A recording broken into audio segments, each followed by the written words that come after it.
Hello and welcome to this introductory talk on population-specific BundleAtlasing.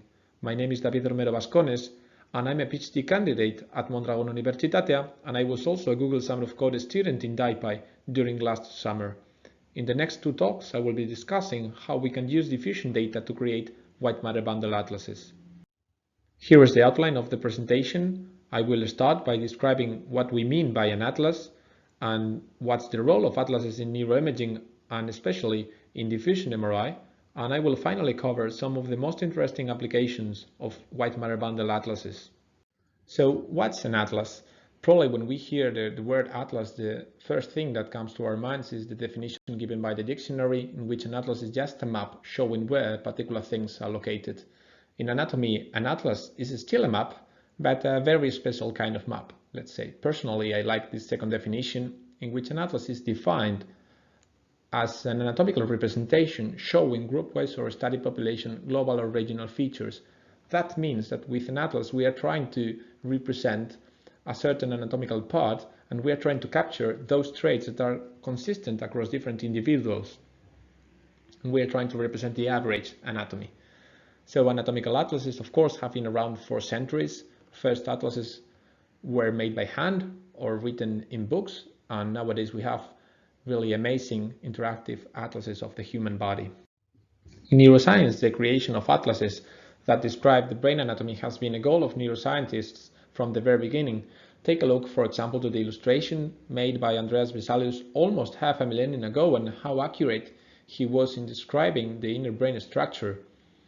So first atlases were very impressive, but were at the same time focused on just a qualitative description of the anatomy. In our century, we are probably much less skilled in drawing, but we have much better technology, and atlases have changed from being a simple anatomical description in books to a key tool for neuroimaging research. Nowadays, we have atlases for every imaging modality. For instance, the popular MRI template, which provides an average structural image of a healthy adult brain, is used almost in every neuroimaging study. And similarly, just to name a few, we have cortical atlases based on functional MRI, or even genetic expression atlases, such as the Allen Human Brain Atlas. So the key idea here is that there are many atlases, and that those atlases are used in neuroimaging analysis on a daily basis. In diffusion, we do have many atlases available as well, starting from templates of diffusion metrics, such as the IIT DTA template shown in the left, in which we can see an average template for both fractional anisotropy and principal diffusion direction. In addition, we also have atlases of white matter tracts or bundles. These can be of different types. We have first probabilistic atlases that tell us the probability of finding a certain tract in a certain voxel. So for example, yellow regions in the image show regions where it's very likely to find the corticospinal tract. We can go further and threshold those atlases and generate masks of locations in which to expect a tract to be. Those atlases would be binary. Finally, the last type of bundle atlas is made of streamlines, and in that case we are not operating voxel-wise, but we are trying to model the whole trajectory of a bundle, and this is the type of atlas we will focus on during the next part of the talk. So let's talk about the streamline atlases in more detail. A streamline is just a series of 3D points that are logically connected to each other that have been generated by tractography algorithms. So each streamline describes a trajectory, and a set of streamlines describes a white matter bundle. You have some examples in the right. So the most important advantage of streamline atlases is that they are the closest representation we can have right now of the underlying white matter anatomy. And importantly, streamlines have information on trajectory and therefore can be used to get information on connectivity and bundle length. However, it's important to mention that creating a streamline atlases is challenging, and indeed we need many previous processing steps, and tractography results can be noisy or have many false positives, so those things are quite challenging.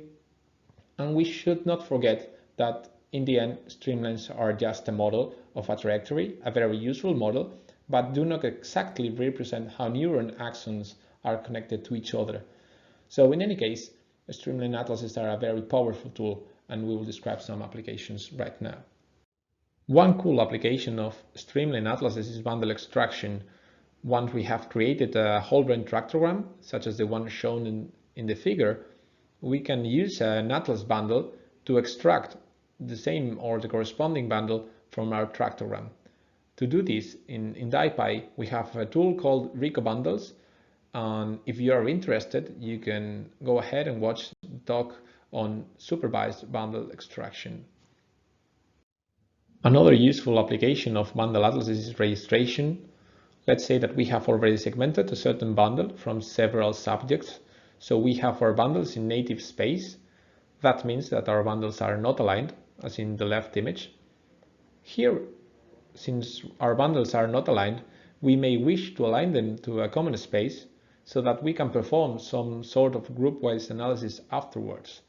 To do this, we can use a bundle atlas actually to perform registration. There are many other options, but this is a nice option, especially if we are working with streamlines only. So what we can do is to define a target space based on the atlas and register all bundles individually to that atlas. After moving them to the space defined by an atlas, we see that the overlap between all those bundles is much higher, as in the right image. Again, DIPY has a very nice tool called Streamline Linear Registration that you can use for this kind of problems. And there's also a specific talk on bundle registration. You can check if you want to get more details on how to use those tools. To summarize this introductory talk, yes, 3 ideas. First, atlases are a key part of modern neuroimaging research, and you should probably familiarize yourself with the atlases that are most relevant to your specific field. There are many types of atlases available, both in diffusion and other neuroimaging modalities. And finally, bundled streamline atlases provide the best model of white matter tracts anatomy and can be very useful for registration, bundle extraction, and anatomical description. That was all for this introduction. Thank you very much for your attention. Remember that you can reach us for any kind of questions, ideas, suggestions. And in the next talk, I will explain the technical details on how we can create population-specific atlases from our diffusion data. See you there.